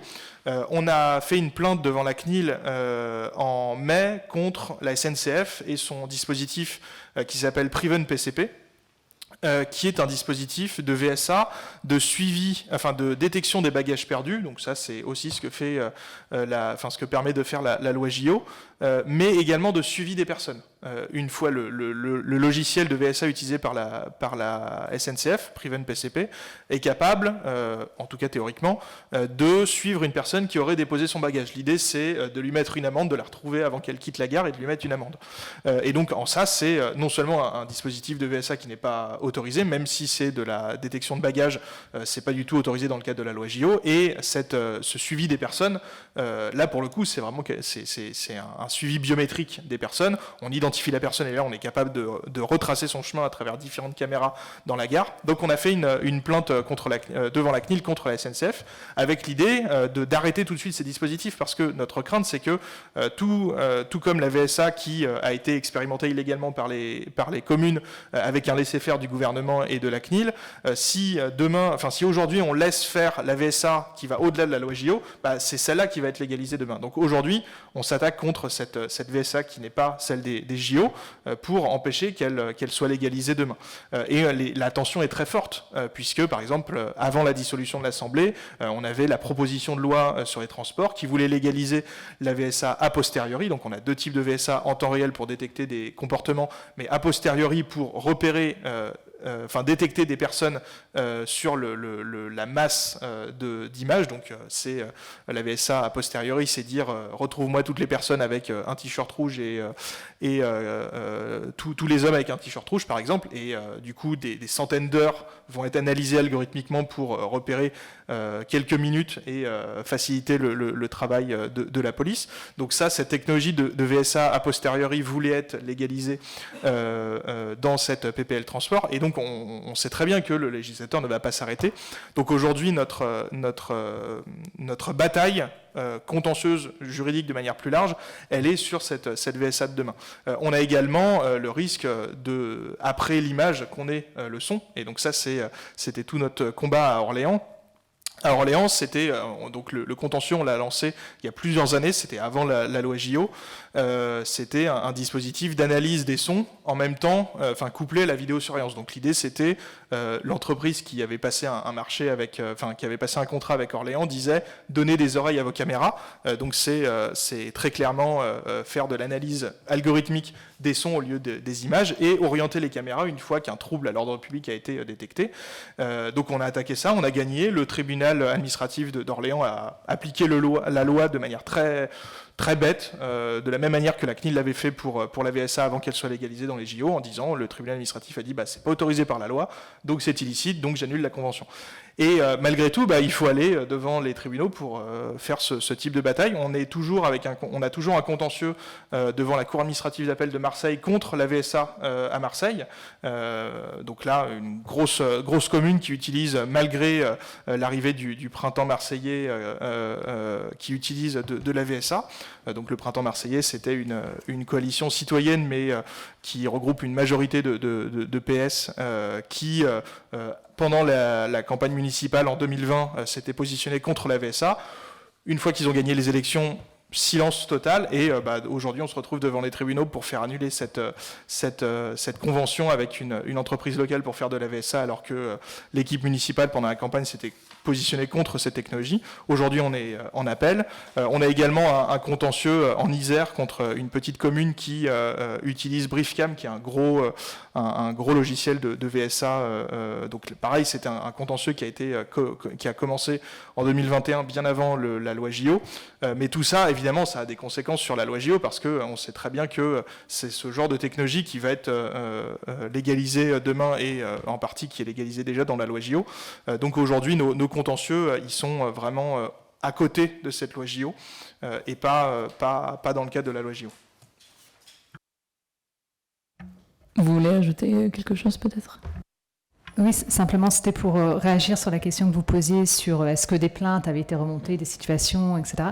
Alors pas du côté d'Amnesty France non plus, sur des situations individuelles spécifiques qui auraient pu être problématiques. En revanche, ce qui commence à remonter, alors c'est probablement un des effets aussi de la campagne publique qui a été montée, c'est un certain nombre de questions de plus en plus précises des citoyens, des citoyennes qui, je rejoins ce qui a été dit, quand on ne sait pas de quoi il s'agit, quand on ne comprend pas les effets, les impacts, finalement on s'y intéresse pas, mais dès qu'on commence à creuser un petit peu et voir ce que ça représente et ce que ça peut avoir pour effet sur nos droits et libertés, là il y a beaucoup plus de conscience des dangers de ces technologies-là, et donc on a de plus en plus de questions comme ça qui remontent sur est-ce que c'est légal, quel recours on a, des personnes qui nous disent voir des caméras tout d'un coup qui étaient là depuis peut-être des mois, des années, et qui n'en avaient pas conscience, et puis qui d'un coup se mettent à les regarder, à les voir, à se questionner sur leurs droits. Donc il y a vraiment une prise de conscience très très forte. On a des relais, on a des centaines de groupes locaux un peu partout en France qui ont été des relais de cette campagne et qui nous font remonter de plus en plus ces inquiétudes en fait des citoyens et des citoyennes français et françaises qui commencent à s'y intéresser et voir qu'effectivement en fait il y a matière à réagir. Et ce qu'ils nous mettent en face souvent, c'est finalement on était un petit peu anesthésiés par le discours sécuritaire, la toute-puissance de ces technologies qui effectivement, quand il s'agit de garantir la sécurité, sont présentées comme un petit peu magiques, et finalement cette opposition entre le droit à la vie privée par rapport au droit à la vie tout court, c'est pas si grave. Si ça peut déjouer un attentat, ça peut prévenir des crimes. Je reviens pas sur tout ce qui a été dit sur l'inefficacité en matière de prévention, et qui qui commencent à réaliser petit à petit que ce qui se joue là, en fait, c'est le potentiel basculement vers une société de surveillance généralisée, une société de contrôle social, et qu'il y a un certain nombre de limites à mettre maintenant. Et simplement pour agir aussi sur un point qui vient d'être évoqué sur la distinction sur l'usage de ces technologies en temps réel ou a posteriori, du point de vue droits humains, liberté fondamentale, on ne fait absolument pas, nous, de distinction de ces usages-là. On considère que le risque, parce que bien souvent on nous dit a posteriori, c'est quand même un peu moins grave. Finalement, l'impact sur le droit à la vie privée, sur nos libertés, etc., est moindre. Nous, on a beaucoup enquêté sur l'usage de ces technologies en dehors des frontières françaises. On a publié pour le coup plusieurs rapports sur l'usage de la reconnaissance faciale dans différents pays et montré très clairement comment, par exemple, dans des contextes de manifestations, des autorités, bon, en l'occurrence, on avait documenté des manifestations en Russie. Alors, on va nous dire, la Russie, c'est pas la France, mais mettez des outils de surveillance à disposition de personnes qui pourraient en abuser. Et effectivement, l'impact peut être dramatique. Et donc, en Russie, on avait pu documenter que 3-4 jours après la manifestation, des militants, des manifestants pacifiques avaient été arrêtés chez eux parce qu'identifiés par la reconnaissance faciale. Donc le risque, il n'est plus maintenant, par exemple, de subir des violences policières en manifestation ou de se faire arrêter pendant la manifestation. Pour la Russie, en l'occurrence, le risque, une fois qu'on sort de la manifestation, on n'est pas sorti d'affaire. On peut, 3-4 jours après, se voir arrêté à son domicile parce que ces technologies ont permis, a posteriori, d'aller chercher les personnes. Donc, il faut faire attention à cette distinction. Finalement, temps réel, ça peut être risqué, on va mettre des garde-fous, et a posteriori, pour le coup, c'est acceptable. Du point de vue de l'impact sur les droits humains, ça ne l'est pas. Je rajouterais qu'en France, ce risque, à notre connaissance, il n'est que théorique, mais en tout cas, il existe. Tout à l'heure, vous mentionniez les caméras piétons, les drones et le lien avec la reconnaissance faciale et le TAJ. Aujourd'hui, et le Conseil constitutionnel l'a rappelé, notamment à travers une réserve d'interprétation dans la loi de sécurité intérieure en 2022, en police administrative, donc en temps réel, il n'est pas possible de faire de la reconnaissance faciale. Donc concrètement, dans les centres de supervision urbains, dans les centres de commandement de la préfecture de police quand elle surveille une manifestation à Paris, il n'y a pas un petit carré autour des visages de chacun qui interrogerait le TAJ en temps réel pour savoir que c'est monsieur un tel ou madame truc. En revanche, il est possible, à travers le TAJ, de faire de la reconnaissance faciale et de manière massive, à partir du moment où on décide de judiciariser les images, qu'on verse à une procédure pénale des images issues de caméras piétons, issues de drones, issues de caméras de vidéosurveillance classiques, on peut interroger le TAJ via la reconnaissance faciale. Nous, à la Quadrature du Net, on s'est énormément battu contre le TAJ et on a le Conseil d'État qui a très certainement rendu une décision qui est contraire au droit de l'Union européenne, mais n'empêche qu'il nous a quand même rejeté, où on attaquait le TAJ et la reconnaissance faciale du TAJ parce que les possibilités de faire de la reconnaissance faciale dans le TAJ sont vraiment très très larges. C'est-à-dire que le traitement d'antécédents judiciaires prévoit la possibilité de faire de la reconnaissance faciale au stade de la liste des données qui peuvent être traitées, mais il n'y a aucun encadrement. Et de fait, on a une utilisation massive de la reconnaissance faciale dans le TAJ.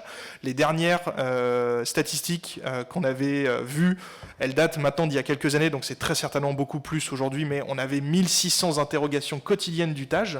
Donc ça veut dire que 1600 personnes se retrouvent victimes de reconnaissance faciale par jour dans le cadre de procédures judiciaires, donc a posteriori.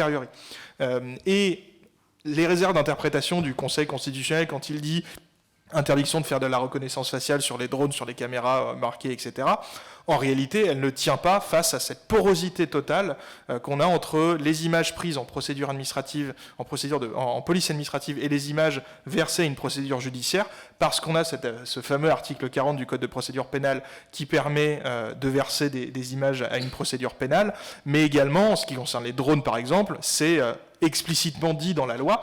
Nous, à la Quadrature du Net, on a attaqué le décret d'application de la loi sur les drones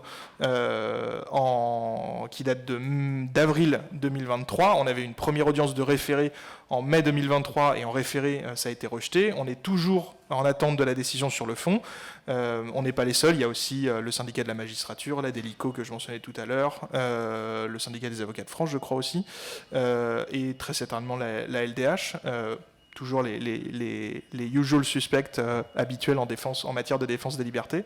On a, nous, à la Quadrature, demandé à ce que des questions préjudicielles soient posées, sur l'interprétation de la proportionnalité des drones qui peuvent être utilisés pour plein de cas, mais également sur cette porosité entre police administrative et police judiciaire, parce que ça permet de fait de supprimer les quelques garanties qu'on a en police judiciaire, parce que quand on a des drones qui sont utilisables pour des finalités de police administrative très larges, qui peuvent permettre de judiciariser, dont les images peuvent être judiciarisées, à la fin, de fait, on a des drones qui sont utilisés pour des finalités de police judiciaire sans respecter les garanties autour de la police judiciaire, notamment un contrôle par un magistrat. Ça, c'est une crainte qui est parfaitement vraie, puisque, par exemple, pour le 1er mai 2023, premier gros usage de drone à des fins de maintien de l'ordre, Gérald Darmanin disait ouvertement que les drones avaient permis l'arrestation de personnes qui avaient causé des troubles pendant les manifestations. Donc ces drones sont utilisés à des fins de police judiciaire, alors qu'ils ont été initialement autorisés pour quelque chose de très large en police administrative. Merci beaucoup. J'allais effectivement vous relancer sur le croisement avec les différents fichiers et ce que ça avait pesé.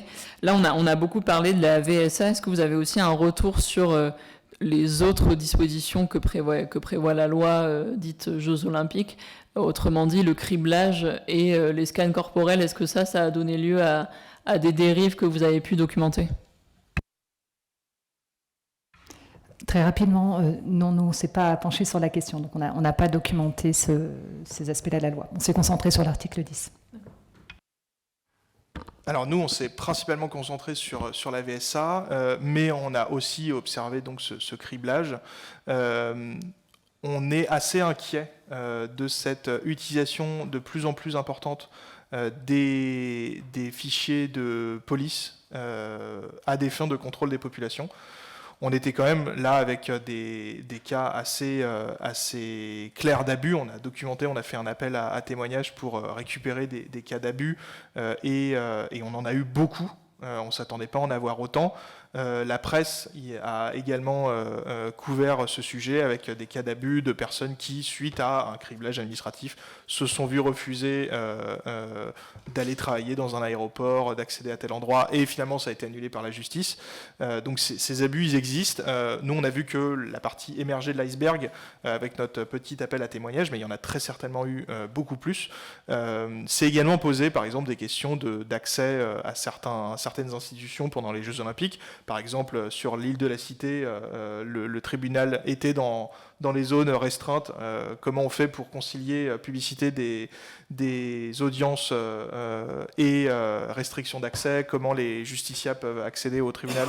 Ce genre de questions aussi devrait, s'il y a une évaluation, peut-être par le législateur de tout ça, être clairement posée.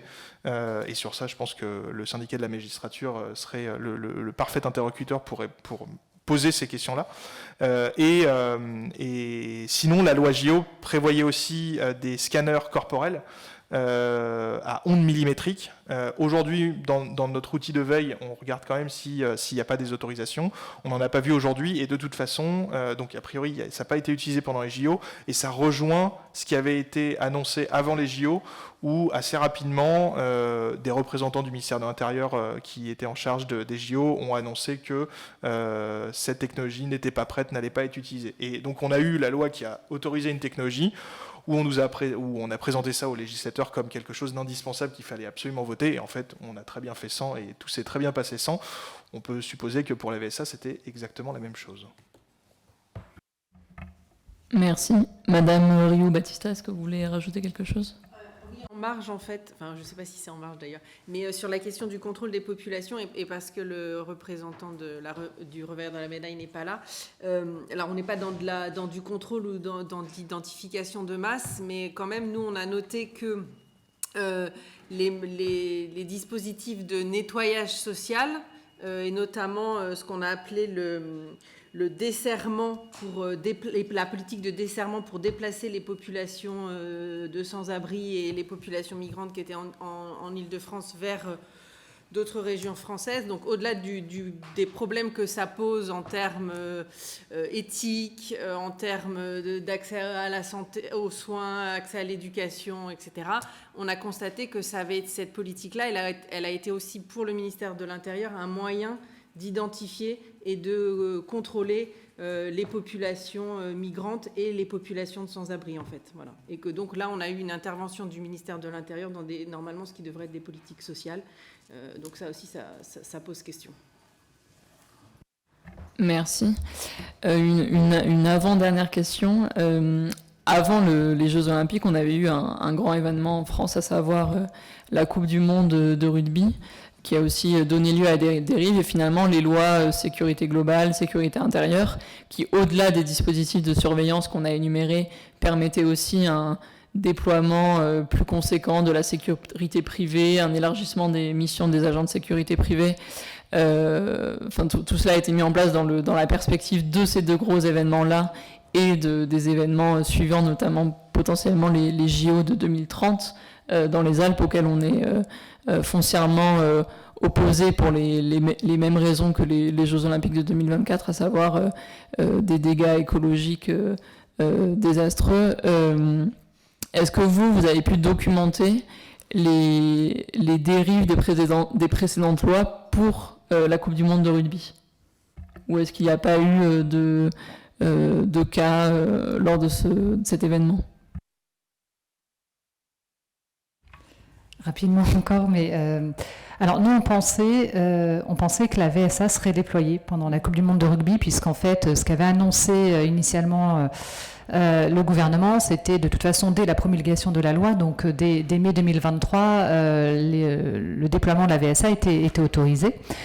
Et donc on pensait très clairement que ça allait être le cas pour la Coupe du Monde de rugby. Et finalement, la veille du premier match, Gérald Darmanin a annoncé qu'en fait ce n'était pas prêt et ça serait pas déployé. Donc on n'a pas documenté d'autres aspects parce qu'on était vraiment focalisé sur cet aspect-là. Pour autant, c'est là où nous, on a commencé un peu notre campagne de sensibilisation et on a été tractés aux abords, notamment du Stade de France. C'est là qu'on a commencé à recueillir les premiers retours, impressions des personnes sur ce type de surveillance et puis constater le décalage très grand entre leur connaissance du sujet et les craintes liées à ce sujet-là. Donc, sur les autres lois, non, on n'a pas documenté ce suivi-là. Effectivement, c'est focalisé sur la VSA et simplement pour appuyer ce qui a été dit avant, en avril, les rapporteurs du texte ont très clairement dit, y compris pour la VSA, que finalement elle n'allait pas être optimum pour les JO et que peut-être il faudrait regarder d'autres solutions et d'autres alternatives, ce qu'on avait effectivement pointé dès le début, mais que les JO seraient un formidable terrain d'expérimentation. Donc ça résume en une phrase toute la logique. Mais pour la Coupe du Monde de rugby, en dehors du suivi VSA, on n'a pas documenté. Effectivement, nous, on n'a pas non plus observé d'utilisation de VSA pendant la Coupe du Monde de rugby. Et ça s'explique très certainement par le retard dans le calendrier qui a été pris quand la loi JO elle est discutée, donc elle est présentée en décembre 2022, pardon. Elle est donc sur le volet sécurité, c'est présenté comme quelque chose d'impératif qu'il faut voter en amont pour laisser le temps de se préparer. Finalement, c'est promulgué en mai 2023 et je crois que déjà c'était en retard sur le calendrier initial puisque dans un premier temps, des expérimentations pour avril 2023 avaient été annoncées. Finalement, donc, elles n'ont pas pu avoir lieu. En tout cas, si elles ont eu lieu, elles étaient illégales. Et je pense qu'il n'y a rien eu. Il a fallu aussi beaucoup de temps pour les décrets d'application, pour organiser donc, tous ces comités d'évaluation, puisqu'il y a 2 comités, pour organiser le décret qui liste les situations qui peuvent être recherchées. Ça a pris plus de temps que ce qui avait été annoncé. Et pour les marchés publics, il y a également eu ça a également pris plus de temps, notamment parce que, semble-t-il, une des entreprises qui n'a pas obtenu le marché a fait des recours, donc ça a fait ralentir un peu les choses. Pendant un temps, nous, on s'attendait même à ce qu'il n'y ait pas de VSA pendant les JO, parce que on entendait de la part de beaucoup de représentants que la technologie n'était pas encore prête et que on s'attendait à avoir une demande de prolonger cette expérimentation après les JO pour pouvoir surveiller d'autres grands événements. Finalement, on a eu beaucoup de VSA pendant les JO. Pour Paris, c'est vraiment énormément de stations, la préfecture qui peut faire beaucoup de choses, qui surveille beaucoup de lieux, tous les lieux JO et tous les grands centres, toutes les grandes stations sont surveillées. Mais initialement, on avait fait l'hypothèse que ça allait peut-être pas arriver. Bon, finalement, on n'a pas eu raison et le calendrier a été un peu rattrapé, mais il y a eu beaucoup de retard qui a été pris. Ça me fait repenser à une question sur laquelle j'ai oublié de rebondir tout à l'heure, c'est sur les grandes entreprises françaises ou start-up qui bénéficient de cette économie de la technopolis. Parmi ces entreprises que vous avez citées, si vous avez l'information, quelles sont celles qui commercialisent par exemple des technologies de reconnaissance faciale dans des régimes dits autoritaires ? Alors, je serais incapable de répondre à votre question parce que je connais assez mal, ça serait plutôt mes collègues qui sont beaucoup plus calés. Donc, je ne veux pas m'avancer et peut-être qu'on pourra préciser par écrit. Peut-être simplement un point. Alors, ça ne répond pas complètement effectivement à la question, mais c'est lié. C'est-à-dire qu'on précisait tout à l'heure qu'au moment où la loi JO était débattue, au même moment, le règlement sur l'IA était discuté, négocié au sein de l'Union européenne. Et une des demandes très largement portées par la société civile, donc une coalition d'organisations qui entendait intégrer un maximum de garanties en matière de droits humains, était d'interdire l'exportation des systèmes d'IA et des technologies qui seraient interdites au sein de l'UE dans le cadre de ce règlement. Et donc, en partant du principe que si elles sont considérées suffisamment dangereuses pour se voir interdire au sein de l'UE, c'est qu'elles le sont a priori partout et que donc il faudrait interdire leur exportation. Et là encore, on a perdu cette bataille parce que voilà, il y a eu une fin de non-recevoir, ce qui semblait être une logique assez implacable et finalement sortie complètement du scope de la décision. Et donc, on peut imaginer avec ce règlement que des technologies, des systèmes de surveillance qui sont de fait interdits dans les États membres de l'UE puissent être exportés dans des pays tiers et donc utilisés potentiellement par des régimes répressifs pour de la surveillance de masse et surveillance illégale. Merci. Quand est-ce que vos trois organisations respectives comptent éventuellement publier un rapport sur l'utilisation de la surveillance et plus généralement la restriction des libertés fondamentales pendant les JO, et est-ce que vous avez été sollicité dans le cadre de l'enquête indépendante de la Défenseure des droits ?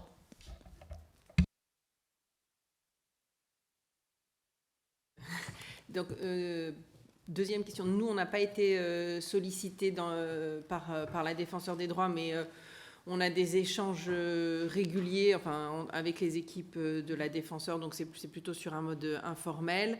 Et quant à la publication de travaux, on envisage plutôt de faire quelque chose pour la fin de l'année. Alors voilà, nous on a peu de moyens, on est une petite équipe, donc il nous faudra un petit peu de temps, donc plutôt fin d'année 2024. Nous, on a publié en mai une brochure sur la vidéosurveillance algorithmique, donc qui explique ce qu'est cette technologie, l'historique, la loi JO, qui n'est pas centralisée, qui n'est pas focalisée sur la loi JO, parce que nous, notre stratégie, c'est d'aller au-delà et de lutter contre ce qui se fera demain. Donc, elle est plus généraliste. Donc, cette brochure existe déjà. Je ne sais pas encore si on fera des retours d'expérience, des synthèses de la période JO, mais en tout cas, on va continuer, nous, à se battre après mars 2025, d'ailleurs aussi, contre cette technologie.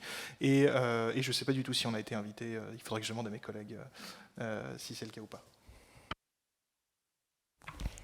Alors, côté Amnesty, sur la sollicitation de la DDD, alors pareil, mais comme voilà, il faudrait que je recoupe aussi avec les collègues, puisque là c'est un peu la reprise, et donc il y a peut-être beaucoup de choses qui se sont passées ces dernières semaines, mais en tout cas, on est également, comme la CNCDH, en contact assez régulier avec la DDD sur des échanges de réflexion, d'informations. Sur les publications, alors plusieurs choses. Nous, on a publié donc dans le cadre de la campagne en amont des JO un certain nombre de supports de communication qui prenaient aussi la forme de vidéos justement de sensibilisation pour, par exemple, imaginer à quoi pourrait ressembler une société sans droit à la vie privée, où la surveillance technologique était présente dans le quotidien des personnes, ainsi que tout un tas de supports un peu pour sensibiliser sur la question. On a publié dans le courant de l'été, alors là c'était un rapport assez conséquent qui ne concernait pas que la France, mais la France était incluse dedans, qui portait sur les restrictions au droit de manifester en Europe, avec tout un chapitre sur l'utilisation de technologies de surveillance venant restreindre le droit de manifester, et la loi JO donc est mentionnée, ainsi que d'autres lois françaises dans ce rapport-là, et met finalement un peu en perspective cette direction qui est prise de manière assez inquiétante par l'ensemble des pays de la zone vers le recours aux technologies de surveillance. Donc ça a été publié récemment. Et puis on prévoit de continuer la campagne, puisque effectivement la campagne qui a été menée en amont des JO, c'était aussi l'occasion, comme le gouvernement qui a pris l'occasion et sous prétexte des JO et de garantir la sécurité a fait passer la VSA. On avait cette campagne qui était déjà en cours contre la reconnaissance faciale, qu'on a bien axée sur les JO ces derniers mois, mais qui va reprendre de plus belle là à la rentrée, avec une poursuite de la mobilisation, probablement la production d'outils encore de sensibilisation, de mobilisation, pas forcément de publication de rapports prévus sur les JO, mais probablement un bilan sous une autre forme dans les prochaines semaines et les prochains mois, d'ici la fin de l'année. Merci beaucoup. Est-ce que vous avez quelque chose à ajouter? Des éléments qu'on aurait oubliés? Merci beaucoup à tous les trois de vous être déplacés pour cette audition qui est très utile pour le travail qu'on mène, notamment dans les délais impartis. Donc demain, nous, on va auditionner le syndicat de la magistrature, l'OIP que vous citiez, la LDH, et vendredi, divers avocats qui ont notamment défendu les militants d'Extinction Rébellion, des journalistes, syndicalistes, ainsi que les personnes assignées à résidence dans le cadre des MICAS de la loi SILT. Et je ne manquerai pas de vous transmettre notre rapport final qu'on prévoit de publier fin septembre, début octobre. Merci beaucoup.